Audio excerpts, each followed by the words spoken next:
Alors, question trop importante pour ne pas y répondre. Le runner finit-il toujours de sortir de son amnésie? Donc, si vous me suivez d'Instagram, de YouTube, vous savez que je suis pas extra fan de l'image le déni du runner. Je préfère l'amnésie pour expliquer cette dissociation profonde, j'ai presque envie de dire quasi médicale. Le déni, moi, ça me semble trop léger par rapport à ce qui se passe dans les énergies runner. L'amnésie, bien plus fan parce que l'amnésie, ça raconte déjà toute une sensorialité que possède le runner, d'être en contrôle de sa vie, d'avoir toutes les infos à disposition, que sa réalité est tout à fait tangible. Et en même temps, ça explique aussi les ressentis de Chaser. Imaginez la femme ou le mari d'amnésique, comment tu gères quelqu'un avec qui tu as vécu une histoire très tangible, que tout le monde connaît, que tout le monde ressent, qui est absolument évidente pour l'intégralité de la Terre, sauf pour ton runner qui lui a une amnésie et qui vit une autre réalité. Donc ça sert à rien de minorer le ressenti runner à base de s'il avait un peu de volonté, s'il se sortait les doigts du cul, il percutait, que machin, etc. On ne dirait pas ce genre de choses à un amnésique. Un amnésique, on comprend tout à fait ce qu'est l'amnésie et on comprend aussi que on peut, il n'y a pas grand chose à faire contre ça, vous voyez. C'est ça que je préfère le terme amnésique plutôt que déni, parce que déni, ça sous-entend un peu comme ces nanas qui font des dénis de grossesse. Si tu vas faire une échographie et qu'on te montre ce que t'as dans ton bide, paf, ça va sortir automatiquement. Maintenant qu'on a donné l'information, paf, le bébé prend toute sa place et le ventre grossit, voilà, pouf, sorti du déni. Sauf que en vrai, ça marche pas comme ça. À mon sens, ça n'est que mon avis, certainement pas une vérité universelle. C'est mon appréciation de ce problème-là. Le runner, si tu lui montres l'information type « t'as un bébé dans le ventre que tu ne vois pas », il va pas réagir, pouf, le ventre qui sort. Et c'est ça que le chaser attend. C'est pour ça que le chaser aime bien le côté déni. Moi, je préfère le côté amnésie, dans le sens où je trouve ça beaucoup plus réaliste. Si tu fais une échographie à un amnésique, il va te dire « non, il y a rien ». Ben si, il y a un bébé. Non, il y a rien. Non, je sais, attends, je sais comment ça se passe dans mon corps. Non, je te promets, il y a rien. Et tu peux lui prouver par A plus B qu'une autre réalité existe. Si elle ne fait pas sens pour lui, elle ne fera pas sens pour lui. Donc, il ne va pas lui accorder du crédit dans le sens, la prendre pour argent comptant. Genre, tu me dis que c'est comme ça que ça se passe, donc je remets toute ma foi en toi. Moi, amnésique, je remets toute ma foi en toi et j'accorde que tu as raison. Mettez-vous dans la tête d'un amnésique, par exemple, d'un amnésique marié qui ne se souvient absolument plus de son partenaire de vie. Ce partenaire est devenu un étranger. Est-ce que vous... on vous dit, enfin, si on vous disait là tout de suite maintenant, genre ouais, t'es marié avec un tel, ce soir tu dors dans son lit puis vous faites ce que vous voulez. Vous lâcheriez vous là-dedans en disant bah c'est super, il paraît que c'est ça ma réalité, je vais faire ça. Non, si ça fait pas sens pour vous, il y a un truc, dans les tripes qui vous empêche de le faire. Ce côté de, ça me questionne, mais en même temps je peux pas quoi, c'est viscéral, il y a un truc viscéral par rapport à ça. Le runner vit comme ça. Quand on envisage le runner comme étant un amnésique et pas dans le déni, son comportement, tout d'un coup, pouf, ça s'éclaire, c'est tout à fait logique par rapport à une situation d'amnésie. Et ça n'est pas l'espèce de gloubi-boulga émotionnel qui part dans tous les sens, à base de ça un irresponsable, il fait que de la merde, il fait nanani, comme on peut l'entendre dans la bouche des chasers très régulièrement. Si vous envisagez cette amnésie, son comportement est vachement plus logique. Le truc, c'est que souvent, le comportement runner défie la logique du chaser qui, lui, n'est pas amnésique. C'est pas la même réalité. C'est deux versions de quelque chose qui se passe à l'instant T. Oui, on partage tous un espace-temps, mais ce qui constitue cet espace-temps n'est pas la même réalité pour l'un comme pour l'autre. Il n'empêche que c'est un tronc commun quand même. C'est pour ça qu'il n'est pas question de quelqu'un qui a raison et de quelqu'un qui a tort. On ne peut pas comparer les voix, il faut rendre les voix complémentaires. Moi je vois ça, toi tu vois ça, et l'association des deux représente un tout. C'est fondamental de se relier à cette idée-là. Donc ça, c'était pour recontextualiser comment fonctionne l'espèce de petit trou dans le mental dans lequel il y a l'amnésie qui s'y coince là côté runner. Et pourquoi aussi, à un moment donné, le chaser est obligé de se casser. C'est-à-dire que si t'es époux ou épouse de quelqu'un d'amnésique et qui ne se souvient pas de toi, qui mordicus te jure que non, il a rien à foutre avec toi parce que certainement pas qu'il est marié avec toi, au bout d'un moment, même si tout l'amour que tu ressens est absolument tangible par rapport à cette personne et que par amour pareil, t'es prêt à soulever des montagnes. Imaginez si le runner avait n'importe quelle autre maladie et qu'il était coincé à l'hosto, vous le lâcheriez pas à base de moi de chaser, même pas en rêve, je relâche avec quelqu'un de malade. Non, vous l'aimez, donc vous êtes à son côté. Enfin, à ses côtés, à son chevet, vous êtes là pour lui parce que vous l'aimez, vous lui voulez du bien et donc vous voulez, vous investir dans dans ce retour vers le mieux-être. Super louable, c'est ça que fait l'amour. Vous êtes là pour ça. Le problème, c'est que quand on aime un amnésique qui, lui, ne veut pas de votre présence, parce que votre présence, même si il peut y avoir des bribes de souvenirs qui remontent comme ça, des choses un petit peu dans la zone grise, alors que le chaser, lui, pense noir ou blanc, tu te souviens de moi ou tu te souviens pas de moi, tranche. Sauf que pour un amnésique qui peut avoir des petites choses qui remontent à la surface et qui, 4 secondes après, pouf, ça se casse, c'est compliqué. Donc, le comportement du chaser, le comportement logique, à un moment donné, c'est de quitter le navire. C'est-à-dire, oui, je suis amoureux ou amoureuse d'un ou une amnésique. Le problème, c'est que tant qu'il se souvient pas de moi, ma vie, elle est en stand-by. Il y a un hold-up sur toute ma vie et on est tous humains. On ne peut pas vivre comme ça, en otage, des souvenirs disparus de quelqu'un. C'est inhumain. Donc c'est pour ça qu'à un moment donné, le chaser quitte le navire, pas parce qu'il a de la haine ou qu'il a, de l'amertume par rapport à son runner. C'est juste parce que on peut pas continuer à vivre. Enfin, c'est de l'ordre de la survie que de continuer dans ce cas de figure-là. Donc, on peut survivre quelque temps quand il y a certaines difficultés. On peut pas survivre sur la durée. Ça coûte trop cher. Donc, à un moment donné, il y a cette force vitale qui se matérialise à l'intérieur du chaser, qui a besoin de commencer à vivre. Donc, le chaser se retrouve de facto dans cette position très indélicate de « je t'aime, mais tu ne te souviens pas de moi. Tu vas recommencer une vie sans moi. Et je ne peux pas vivre humainement en étant en paix dans cet espace-là. Je dois moi aussi faire le deuil. Donc on fait le deuil de quelqu'un qui est vivant. En fait, ce qu'on fait le deuil, ce sont des souvenirs d'une réalité qu'il n'est plus, de la réalité qu'on a partagée ensemble. Et en fait, les flammes jumelles s'incarnent à ce moment-là où les souvenirs sont représentés en fait par les vies qu'on a partagées ensemble dans nos vies antérieures et on se réincarne, on se reconnecte juste le temps de se souvenir, de se reconnaître. C'est toi, coucou, c'est toi la flamme jumelle qui est en face de moi. Viens, on s'aime et paf, l'amnésie tombe. Et donc, c'est tout un process de libération du chaser qui est vraiment, j'insiste, dans cette position très indélicate de j'aime quelqu'un qui ne se souvient pas de moi et je n'ai pas envie d'être le martyr de cette cause-là, de la cause de l'amnésie. C'est ça le truc, c'est une position qui est sacrificielle.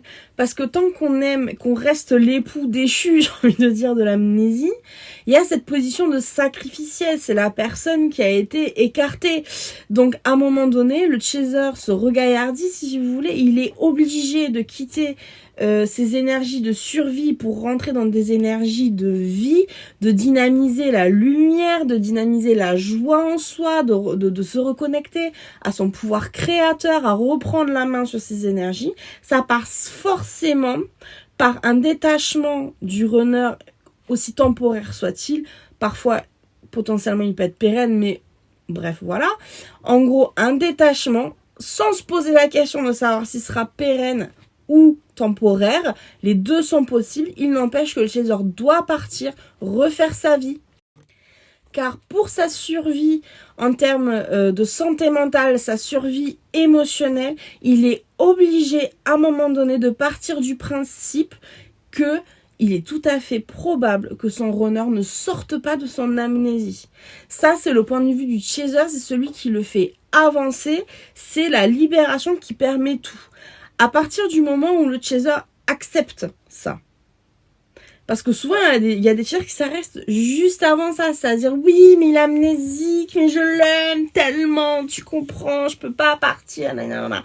En gros, si vous continuez là-dedans, vous restez assise sur la chaise à la sortie de la chambre d'hôpital de votre amnésique en tant qu'épouse ou que époux martyr de la cause de l'amnésie, et vous êtes là pour vous faire plaindre par les infirmiers, les machins. C'est pas une vie. À part aller chercher des cafés à la machine à café avec vos petites pièces d'1 €, votre vie, elle ira jamais plus loin que ça. Après, il y a plein de personnes, chasers comme runners, qui se contentent de ça et qui, trouvent, se flattent, si vous voulez, dans cette vision de l'être martyr, sacrificiel. Si vous êtes relié à des énergies assez religieuses, alors là, je vous en parle même pas comme ça rentre en résonance, sauf que votre vie, elle va s'arrêter là. Donc ça sert à rien, par exemple, à ce moment-là, de prendre des consultations en disant « Alors, je veux bien rester assis sur cette chaise, mais je veux aussi commencer à vivre. » Non, si tu veux commencer à vivre, il faut sortir ton cul de cette chaise. Faut partir, faire le deuil, accepter que potentiellement le runner ne sortira pas de son amnésie. Ça, c'est la posture chaser qu'il faut envisager. C'est l'option la plus concrète que moi je peux vous fournir. Pour amener dans votre vie cette dose de joie, cette dose de créativité, de bonheur, de paix mentale qui vous manque et objectivement qui vous fatigue de ne pas avoir, quoi. Donc c'est comme ça fonctionnent mes soins, ça va dans ce sens-là. Maintenant, pour répondre stricto sensu à ta question, quand c'est que l'amnésique va se réveiller, genre waouh, en fait j'adorais Jeanne Micheline, du coup je vais la rappeler parce que j'aimerais bien recommencer là où on s'est arrêté avant mon amnésie. Le truc, c'est que tant que le chaser fait un pied de grue devant sa porte d'hosto, il bougera pas. Ça, c'est une certitude. Après, le parcours FJ, il est designé pour que le runner sorte de son amnésie. Dès lors où le chaser lève ses fesses, j'insiste, de cette putain de chaise de martyr, ça envoie dans le lien FJ une énergie qui n'a plus rien à voir. Ok ? Cette énergie-là, c'est un petit séisme. C'est un petit séisme qui, petit à petit, petit bout par petit bout, comme des petites secousses de séisme, vous savez, genre plusieurs secousses là, fait remonter à la surface ces fameux souvenirs dont on manquait tant. Ok ? Mais c'est parce qu'en partant de cette chaise martyre, le chaser a laissé la place à ces souvenirs de remonter. Parce que quand vous avez quelqu'un qui H24 vous bugle dessus en disant souviens-toi, mais enfin, tu te souviens bien, on s'est mariés là, on a fait ci, on a 3 enfants, nanani, nanana, c'est du bruit que le runner entend. Il n'a pas le silence nécessaire pour écouter sa guidance, tranquille dans son lit, il est allongé, imaginez-le, il est en train un peu de s'assoupir, et là, dans son oreille, il reçoit la guidance toute douce, à peine susurrée de « Souviens-toi, cette personne, elle compte pour toi, souviens-toi, nanani, nanana. » Mais la guidance vers le runner, elle viendra comme ça, un murmure. Si vous avez un chaser qui refuse de quitter son chevet et qui saute partout au plafond, qui saute dans tous les sens émotionnellement, il ne laisse pas place à ce silence. Pas de silence, pas de guidance. Aussi simple que ça. Pas de silence, pas de guidance. C'est pas pour rien que les moines, les bonnes sœurs et tout ça vivent dans le silence. Pas pour rien. Ouais. Donc, laissons le silence. Bref. Mais à ce moment-là, les petites secousses de séisme se passent, le silence est là, le runner peut tout doucement apprendre, parce que la première fois que tu entends quelqu'un te susurrer à l'oreille, genre ouais, pss, pss, pss. Déjà, premier réflexe, je suis complètement fou, il va falloir que j'aille dormir sérieux, parce que là franchement je commence à entendre des voix, coucou Jeanne d'Arc, tu vois. Donc il y a ce côté déjà, il y a un processus qui s'enclenche de je comprends pas ce qui se passe, suivi de j'ai une théorie. suivi de il se pourrait que ce soit ça ma réalité, suivi de donc ça voudrait dire que il faut que je sorte de la chambre, ok, que j'aille chercher Jean de Micheline qui est parti je sais pas faire quoi, ok. Mais moi j'ai oublié son numéro de téléphone. Du coup, comment je l'appelle? Tu vois. Mais c'est tout un process. Et ce process, il faut, comment dire, aussi lui accorder de la tendresse. C'est-à-dire que c'est pas facile de sortir d'une amnésie. Et le chaser, il aimerait que ça soit rapide. C'est-à-dire, comme dans les films, téléfilms d'M6, 13h15, voilà, ma nana est amnésique, et puis un beau matin, pouf, il se réveille, et tout de suite, il a tout clair dans sa tête. Non, faut aussi accepter que l'amnésique qui se réveille est une part de flou. Il y a des trucs qui sont un peu dans le brouillard et tout ça. Faut lui laisser du temps et faut lui accorder aussi de l'empathie, de la tendresse par rapport à ce processus. Et j'insiste sur le fait que la plus grande tendresse que vous, en tant que chaser, vous pouvez lui accorder, c'est du silence. Enfin, quand je dis silence, c'est pas forcément genre on s'empêche de parler, là, parce que énergétiquement, quand vous faites ça, vous inquiétez pas, le bruit, il l'entend tout pareil. Comme si vous étiez en train de chanter à tue-tête, pas de souci. Quand je parle de silence, c'est ce recul, ce repos, ce calme, de se dire, de toute façon, je peux rien y faire. Donc, je vais arrêter d'y penser. Je vais arrêter d'y balancer l'énergie. Je vais pas, au contraire, me contenir dans un coin, comme ça, en me disant, alors j'ai le droit de rien dire. T'as vu, je fais le silence, tu vois. Non, c'est pas ça l'énergie. Il y a ce côté de lâcher, en fait. Faut lâcher le truc de, je ne peux rien faire à la situation. Donc, ça sert à rien que j'y investisse de l'énergie. Donc, oui, c'est un sentiment doux, amer. Mais c'est aussi l'une des plus belles preuves d'amour parfois de laisser partir quelqu'un. Et c'est vraiment ça l'énergie derrière, laisser partir. Parce que oui, en tant que chaser, on fait le deuil de quelqu'un qui est vivant. Donc il y a un truc qui est profondément pas naturel. De la même manière qu'être marié à quelqu'un qui tombe amnésique et qui ne nous reconnaît plus, c'est pas naturel. Oui, c'est chargé d'une dose d'inhumanité. Donc arrêtez d'alimenter cette inhumanité aussi. Accordez-vous à vous déjà en priorité cette tendresse de se dire ce que je vis, c'est au-delà de la logique. Du coup, ça sert à rien qu'on se fasse du mal avec. Ça sert à rien qu'on se fouette avec, vous voyez. Donc, on peut aussi descendre en pression.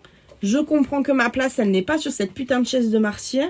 Je vais lui laisser le temps. Et ça sert à rien que je reste à son côté parce que je reste quelqu'un d'étranger pour lui ou pour elle. Donc, on n'aime pas vivre avec des étrangers. Donc, preuve d'amour, on le laisse. On le lâche. On lui laisse faire son truc. Et nous, on va faire autre chose. Et la vie, elle est super riche. Et la vie, elle est super belle. Il y a plein de choses qu'on peut faire. La vie a plein de choses à nous donner. Parce que l'énergie, comment dire, que nous, en tant que chaser, on lâche quand on se lève ses fesses de cette chaise de martyr. Justement, quelque part, c'est le bon martyr. C'est la personne qui n'est pas égotique, c'est-à-dire j'accepte la vie telle qu'elle est et je respecte la vie telle qu'elle est.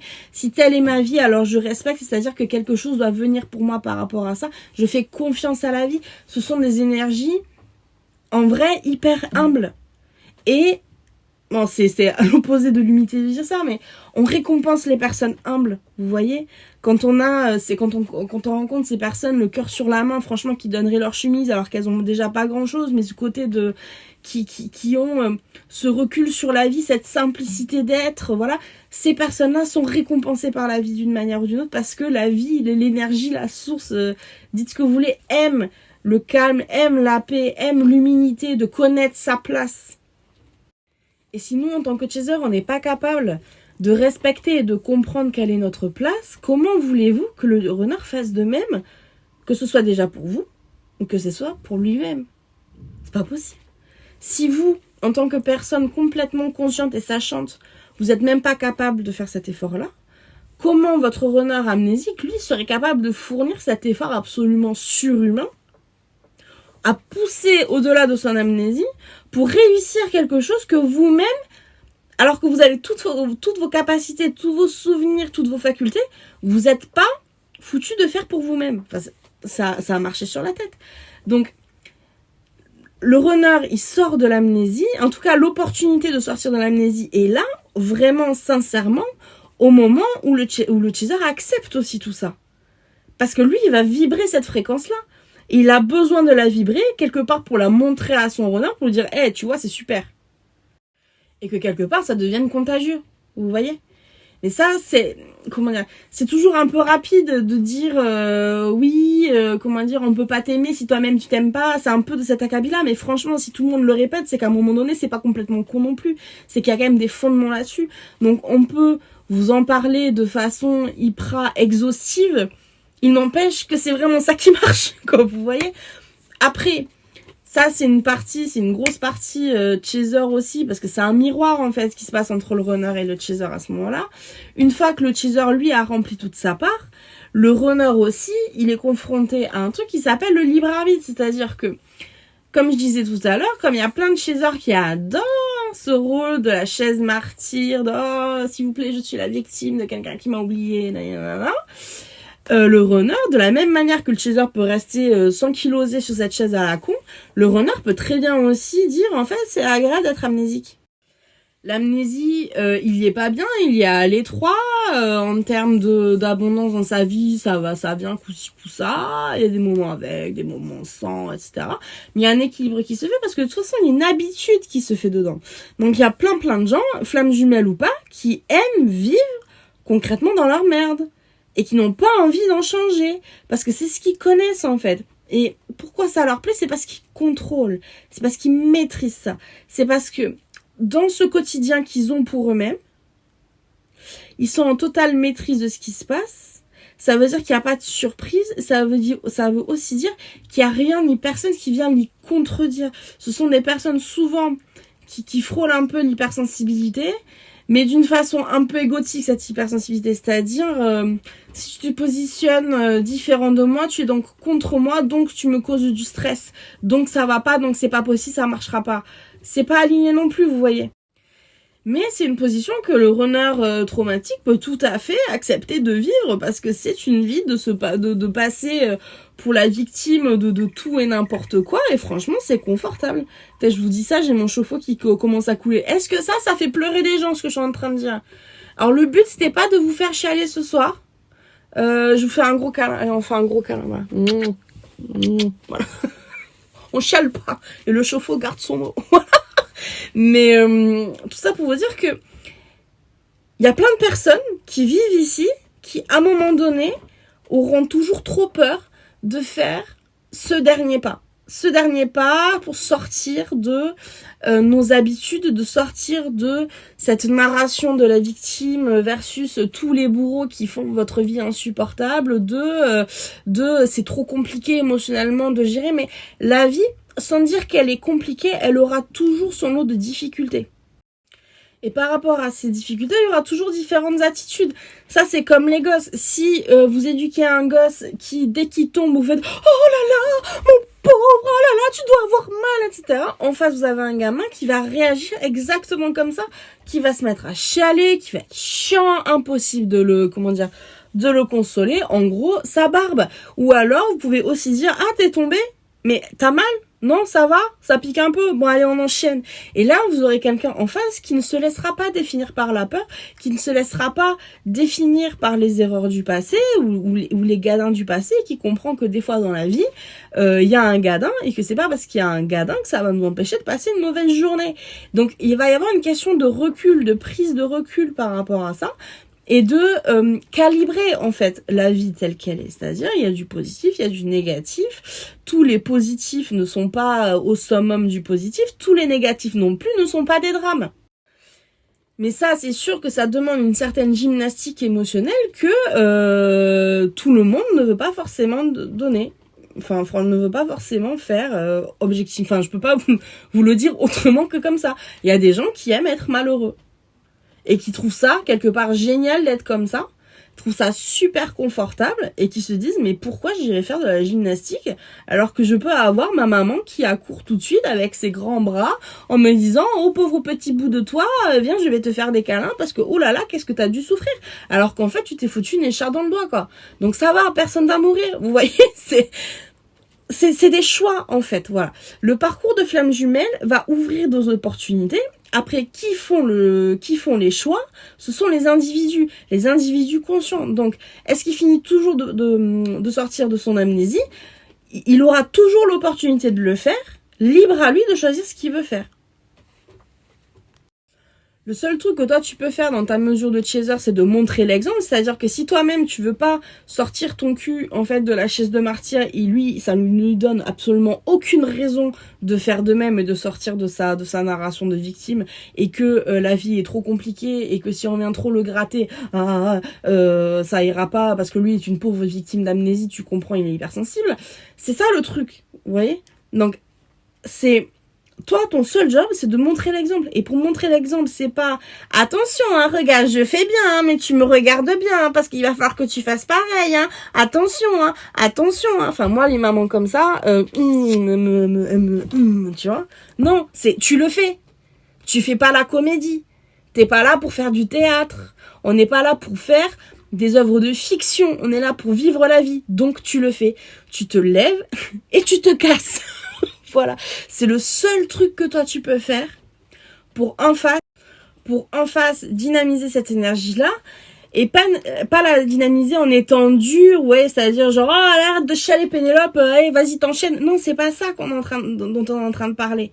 On est en train de parler de montrer l'exemple avec tendresse, mais avec vérité aussi, avec alignement, avec ancrage c'est qu'une écharde dans ta main, tu vas y arriver, je te promets, tu vas y arriver. Et je te fais des câlins si tu veux, je t'envoie la tendresse si tu veux, mais ça n'est qu'une écharde. Donc je vais pas faire un espèce de pataquès pour une putain d'écharde dans ton doigt, quoi. Tu vois, c'est un amour tendre, c'est un amour concret, ancré, quoi. C'est mesuré à la bonne proportion, vous voyez. Et souvent le runner va, comment dire, dès qu'on essaie un petit peu de dire allez, on y va, tout ça, machin, tout de suite il va se sentir oppressé, mais parce qu'en fait il est pas habitué à ça. C'est pas du tout inné ce genre de choses, c'est vraiment quelque chose qui s'apprend. Il faut vraiment montrer exemple pour lui apprendre, mais pas lui apprendre de sachant à teubé, type attention je vais te montrer mais tu retiens bien. Non, c'est pas ça qu'on veut. Ce qu'on veut, c'est toi et moi, on est dans la même équipe. Donc si j'ai une faculté, tu as cette même faculté. Je vais te prouver que dans notre lien, cette faculté de croquer la vie à pleines dents et se défendre vraiment pour nos libertés individuelles et vraiment de donner tout ce qu'on a pour putain un jour enfin arriver à kiffer la life et que la vie nous corresponde vraiment et qu'on en soit pleinement satisfait, qu'on en soit même rassasié, je vais te prouver que je vais y arriver. Déjà, je vais me le prouver à moi-même déjà. Je vais aller le faire et je vais être satisfait ou satisfaite de ça. Et par mon expérience, tu te rendras compte toi aussi que c'est possible. Qu'en fait, quand on fait la comédie, c'est-à-dire moi je suis une pauvre victime, c'est pas la réalité. C'est la réalité, la projection de réalité que quand on est dans une position très traumatique, on a envie de croire à l'instant T, parce que c'est celle qui nous est confortable, mais ça n'est pas ça n'est pas comme ça que fonctionne la vie, et ça n'est pas comme ça qu'elle donne tout son jus, comme un fruit mûr, ouais. Donc on parle de cette réalité-là, vous voyez. Cette réalité, elle peut se manifester avec plein d'affinités différentes, plein de manières de la matérialiser qui sont complètement différentes parce qu'elles sont intrinsèquement reliées à qui nous sommes et chaque lien FJ est complètement différent du voisin. On n'est pas du tout reliés chacun aux mêmes énergies, on n'a pas les mêmes appétences, on n'a pas les mêmes kiffs et ça c'est 1000 fois ok. Mais la vie possède ce jus, ce nectar qu'on peut presser comme ça dès lors où on est aligné avec elle. Donc c'est ça qu'il faut amener dans son lien. Donc en conclusion, on sort ses fesses de la chaise.